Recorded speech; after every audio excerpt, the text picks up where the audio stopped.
দেখুন, বেশ কয়েকটা দিন ধরে দেখছি আমি সরকার সাহেব কিছু মানুষকে উস্কে আমাকে ডিস্টার্ব করানোর চেষ্টা করছে।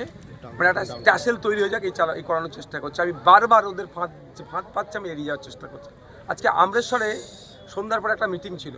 যাওয়ার পথে মৌলিমুকুন্দি একটা জায়গাতে, যেখানে প্রধান অঞ্চলের প্রধানের উঠা বসা করে, সেই যে মাছা থেকে অকথ্য ভাষায়, খারাপ ভাষায় কথাবার্তা, মহিলারা র্যালি করে যাচ্ছিল তাদের সম্পর্কে। আমি যাচ্ছি, আমাকেও যা ইচ্ছা তাই, সেটা বাদ দেন। শুধু তাই নয়, তারপরে যখন করে, এখন আমাদের মানুষজন যদি রুখে দাঁড়াতো একটা অশান্তি হতো, সেখানে আটকে দেওয়া, আমাদের ছেলেরা নেতৃত্ব দাঁড়িয়ে আটকে দিচ্ছে। কিন্তু অদূরেই পুলিশ দাঁড়িয়ে দেখছে। যখন আমরা নেমে পড়ছি রাস্তাতে এইগুলো আটকাতে হবে, তখন পুলিশ এসে অনেক কথা বলছে। সেখানে একটা শান্তিপূর্ণভাবে আমাদের ছেলেগুলোকে বার করে নিয়ে আসলাম, যাতে অশান্তি না হয়। এখানে প্রোগ্রাম চলছিল চরিশ্বরে, ব্যবসা 1 নম্বর অঞ্চলে। এখানে এসে প্রোগ্রাম ভালো চলছিল, এখানে গাড়ি ছিল। হঠাৎ থেকে এখানকার লাইট, এখানে এই মাঠে গাড়ি রাখা ছিল, এখানে লাইট বন্ধ। এখানে যে জাস্ট আমি প্রোগ্রাম শেষ করব, গাড়ি ছাড়বে, আমার ড্রাইভার বলছে যে লাইট বন্ধ করে দিয়ে পিছন দিকে ইট ছুঁড়েছে, গাড়ি কাছে গাড়ি নিয়ে গেছে। এবার যে ছুঁড়েছে, কেন ছুঁড়েছে, উদ্দেশ্য কি, ওকে কে ছুটতে বলেছে, এটা তদন্ত সাপেক্ষ। প্রশাসন যিনি আছেন এখানকার জেনারেল, তারা তাকে ধরে নিয়েছে যে ছুঁড়েছে। কারণ আমার ছুঁড়ার সাথে সাথে সে ছুটে পালাচ্ছে, আমার ড্রাইভার গাড়ি থেকে নেবে, কিন্তু তাকে দেখেছে।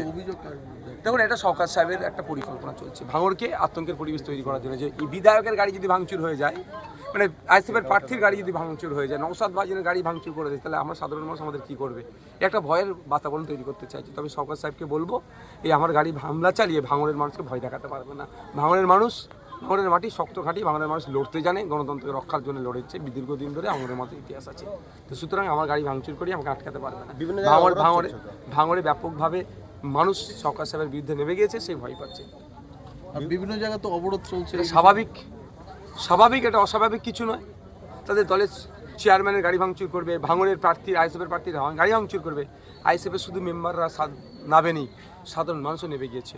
যখন আমার কাছে খবর আসলো প্রশাসনের পক্ষ থেকে, এবং ভিডিও দেখেছি, একে ডিটেন করেছে, অ্যারেস্ট করেছে, তখন আমি সাথে সাথে আমার যে চ্যানেল থেকে আমরা মালা দিয়েছি, যখন গ্রেফতার করে নিয়েছে, তাহলে আর এটাকে কন্টিনিউ করার কোনো প্রশ্ন নেই, সেটাকে প্রত্যাহার করা হচ্ছে। তাহলে কি চারিদিকে অবরোধ তুলে নেবে? হ্যাঁ, অবশ্যই বলে দেওয়া হচ্ছে। সাথে সাথে মাইক ধরে বলেছি কী ঘটনা ঘটেছে, এবং আমাদের যারা নেতৃত্বের মাধ্যমে মেসেজ পাঠিয়েছি যে অবরোধ তুলে নাও।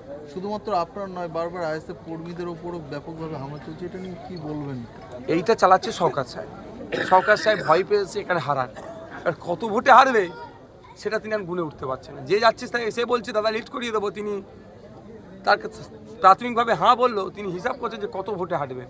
আগে উনি কত ভোটে হারাবেন ভেবেছিল, এখন যত দিন যাচ্ছে উনি নিজে কত ভোটে হারবেন সেই অঙ্ক বসছে। সেই আতঙ্কে এই ধরনের হামলা চালাচ্ছে তার লোকজনকে দিয়ে। আমার